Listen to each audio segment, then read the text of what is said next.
today, coming home from Barrie. 1,050K on the trip for this week. So this car needs back pads and rotors. It's getting pretty grindy here when I come up to the stop sign. I'll put the window down.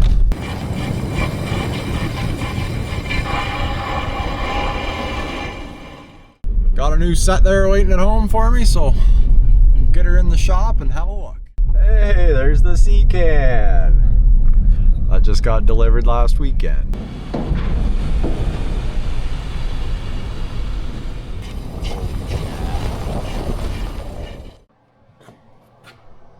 Some nice metal shavings going on there.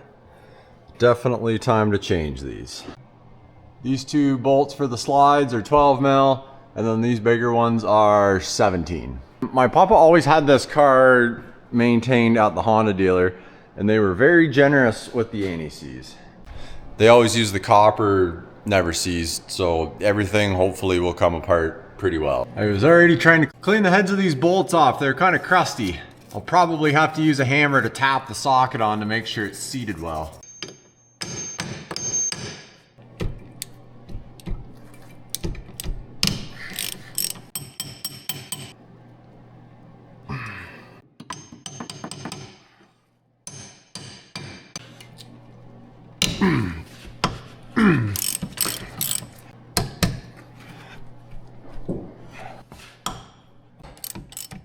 And just as I suspected, lots of copper anti-seize on there. If that wasn't on there, these bolts could have been much more difficult to get out. Especially these slide bolts, because these will spin. They do have a hex head on them so you can grab onto them, but it's just easier when you don't have to. So this should come out of here.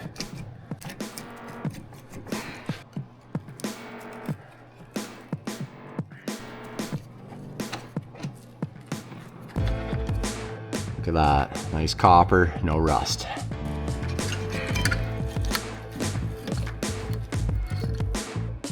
Yeah, got the money's worth out of that one. She's right down to the steel. That brake pad's supposed to slide out of there, but she's kind of stuck.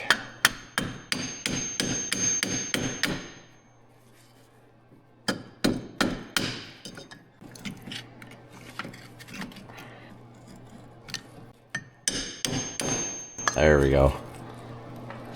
These brake pads have these funky little tabs that hold them into the piston on the caliper. You gotta squeeze that piston back in.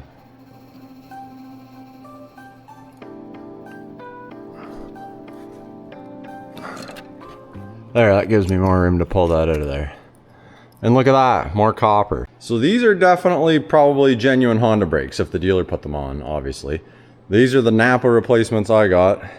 Just noticing that this is all painted steel and this is all stainless. So in no time at all, this will be all rusted and it'll just become detached. It'll stay in there because the brakes hold it together, but Honda's definitely superior quality. They're probably 3 times the price.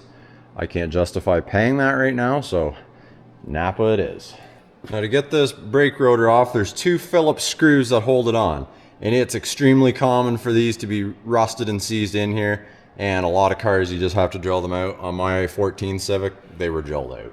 So I've got this fancy tool, and instead of trying to use a screwdriver or drill and risking rounding those Phillips heads off, you put this in here and you smack it with a hammer, and as it drives in, it turns, so it kind of shocks it. Now these don't work all the time, but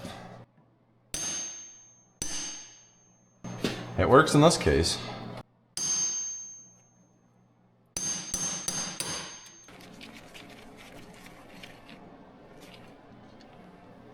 And look at that, more anti-seize.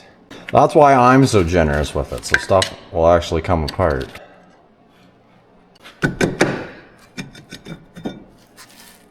And they put lots of it in on the backside too, so this wasn't seized to there. That's the difference of this job taking an hour or 3 times as long. So the e-brakes on this car are drum brakes and they ride inside the rotor.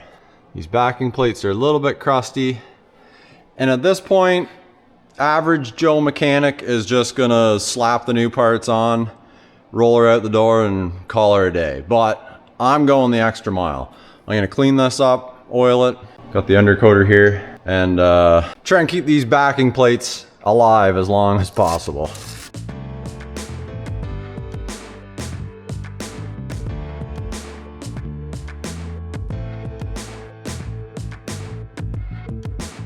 So if you're doing an oil around brake material, you gotta make super duper sure you're not getting oil on the brakes. They do still work after, but they usually make a funny noise forever, and it's just not the best idea. So there, that's all gooped up. My anti-seize brush is kind of falling apart, so I'm gonna probably have to use a screwdriver for part of this. So in the rotor, there's this little hole that's got this rubber plug. It was in the old one, and it's to access the adjuster for the e-brake. So these dimpled holes, you have to line up with the holes for the screws. These other holes are threaded, and I believe that those are to thread screws into. So yeah, that does matter which way you up and down. But if this brake rotor's stuck on here, you can thread bolts into there, and as you thread them in, it shoves it off.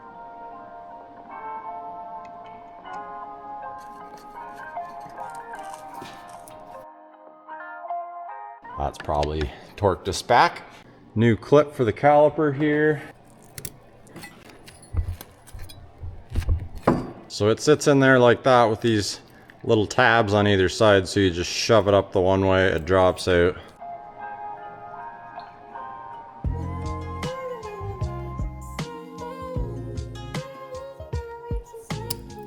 Once it drops in, you just kind of center it.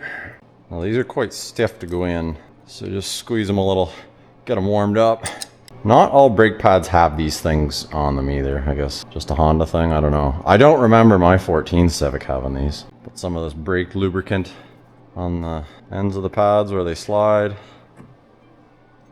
And there's my alarm saying it's time to go inside. We will resume later.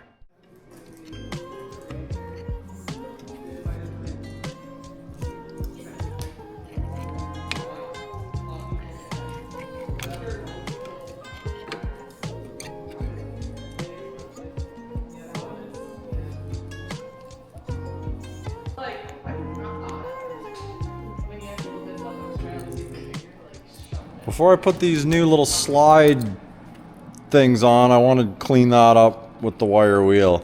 If corrosion happens in there and it presses out on those plates, it makes the brake pads tighter, and then they don't slide properly, and then they don't release properly and prematurely wear your brakes out.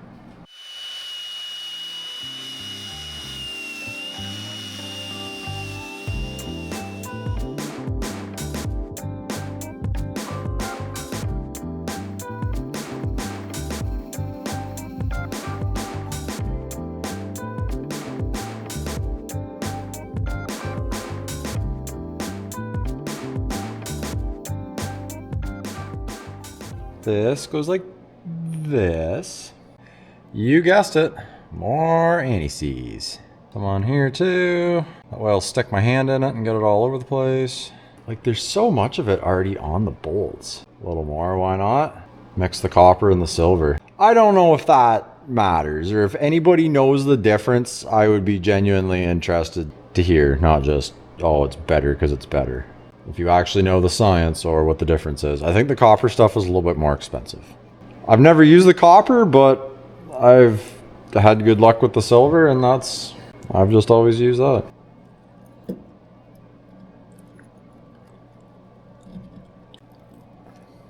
I'll put one bolt in here.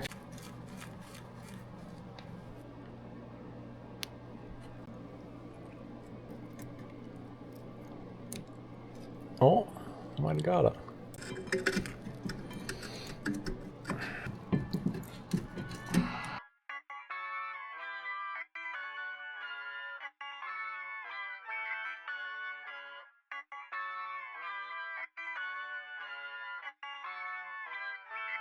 No, I was right. I think I gotta take that apart again.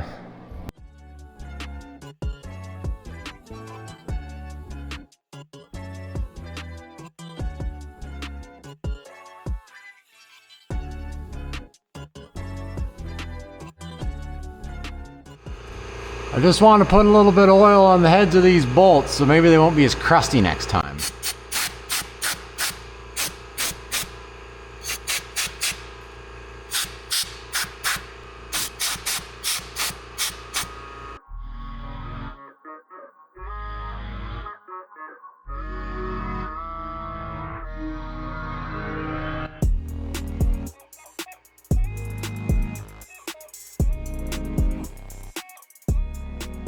New hose on the undercoater seems to be working all right so far. It's just an air hose. Fancy swivel. Handy that this thing just had 1/4 inch MPT fittings on it. So far so good. So that went back together pretty good. Everything's moving freely, sliding back and forth like it should now, so that's good. Oh right, how could I forget my favorite part?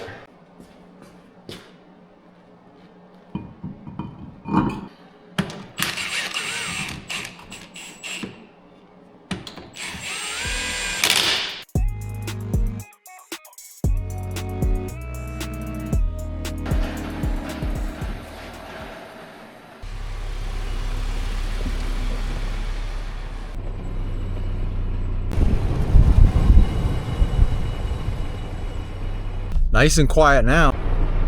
No more scratching noises, that's cool. That's so much better. So there you have it, successful brake job on a 2009 Honda CRV, rear pads and rotors. I did both sides, I just didn't videotape both sides. If you want to see the other side, just use your imagination. It was basically the same thing. That's a wrap, got a Christmas party to go to.